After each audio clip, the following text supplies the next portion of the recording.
एक महिला पोलीस अधिकारी पुरुषांच्या जेलमध्ये राहते, ती अशा समस्या फेस करते की समस्यामधनं अंमली पदार्थ येतात जेलमध्ये, त्या अशा समस्या फेस करतायत की त्यांनी काही निर्बंध लागू करायचे ठरवले तर जेलमध्ये फिरताना त्यांच्यावर कोणीतरी अटॅक करेल की काही शंका असते.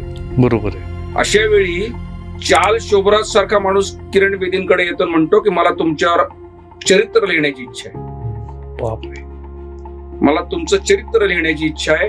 हे कोण म्हणतोय तर आज हे भारतामधल्या काही जगामधल्या सुद्धा सराईत ठकसेनापैकी टॉप लेवलला मानला गेलेला एक व्यक्ती. अगदी म्हणजे त्यांनी किती इम्पॅक्ट केला असेल माणूस. खरंय अगदी बरोबर. हे एका रात्रीत नाही घडत. नाही म्हणजे आपण म्हणतो ना ऐसी कळवळ्याची जाती करी लावा विणा प्रीती, तो कळवळा जर नसेल ना तर माणसाला किरण बेदी नाही होत.